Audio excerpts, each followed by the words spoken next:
I have had the privilege of interacting with him, knowing him indirectly for about 25 years, and certainly directly for the last 15 years of this journey.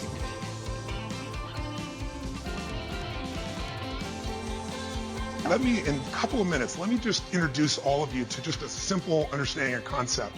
All of you have targets, things that you're after. If you're going to get a new result, if you're going to grow your business, if you're going to be able to support your mom, if you're going to get rid of the anxiety, if you're going to be able to overachieve and not have all that fear inside of you, you obviously need to get a new result.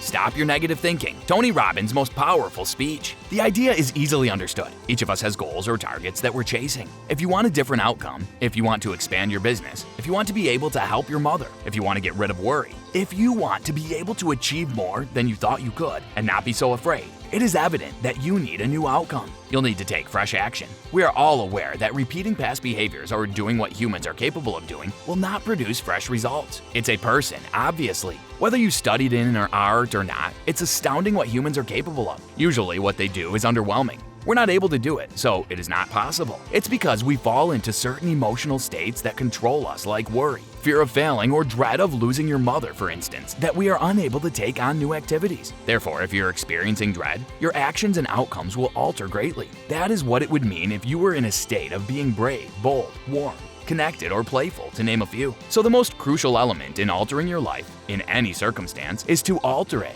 To achieve results, you must alter your behavior. Yet doing so requires you to alter your emotional state. There are two approaches. All you have to do to change your state is not try to think your way down. For example, if you do a number of affirmations that you're happy, your brain is going to go by them. Instead, focus on doing something physical, such as going for a walk. You are not content with life, right? What you need to do is make a significant adjustment to the way in which you use your body, which is referred to as your physiology. Although it's a lengthy term, what it refers to is the manner in which one makes to use their physical body. So you need to eliminate your negative side of thinking and always think positive, as it's the most powerful tool in building your inside character.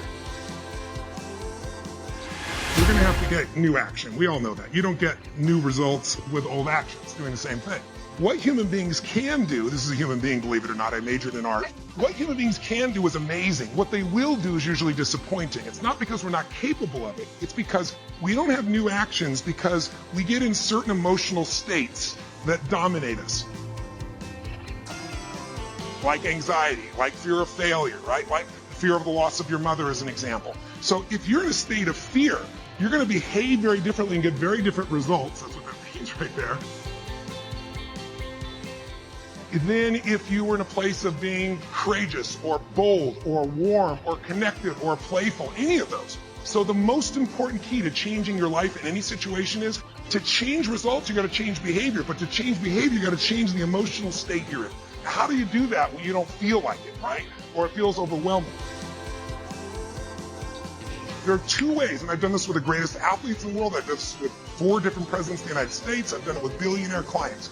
All you have to do to change your state is not try to think your way there. Being happy and do a bunch of affirmations, your brain's going to go BS you are not happy, right? What you need to do is make a radical change in the way you use what we call your physiology. It's a big word. It just means the way you use your physical body. The way I'm speaking right now, because I got 5 minutes also, sped up just a little bit. But if I said to you, there's a depressed person behind curtain number 1 over there, and I'll donate $100,000 to your best charity, your favorite charity, if you could describe what they're like physically. Tell me what's their posture like if they're depressed. You tell me. Where's their head? Down. Are they breathing full or shallow? And are they talking really fast or more slow? Loud or quiet? Now you're all saying the same thing. How's that possible? Because you all practice this. But here's what you can find. If you take that same person and you change the tempo at which they move, you bring their shoulders back and change their breathing pattern.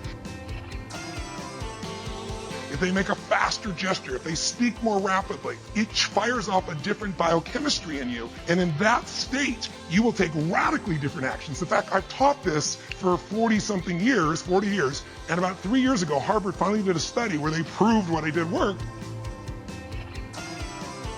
And they called it these power positions. And what they showed was if you stand, everyone can try this. Stand up just for a moment if you want. Everybody at home can try it as well. Let's do something really silly. Put both your hands on your hips like Wonder Woman or Superman or that stuff, right? If you stand like this and you breathe deep for just 2 minutes, What the science found was that you will absolutely increase your testosterone by 20%, man or woman. You'll drop your cortisol, which, as you know, is the stress hormone, by 22%, and you're 33% more likely to take action with you wouldn't have before because fear would have stopped you. Now, I don't have people just stand like this. I have people move, use their voice, make radical changes in their bodies. You can have a seat.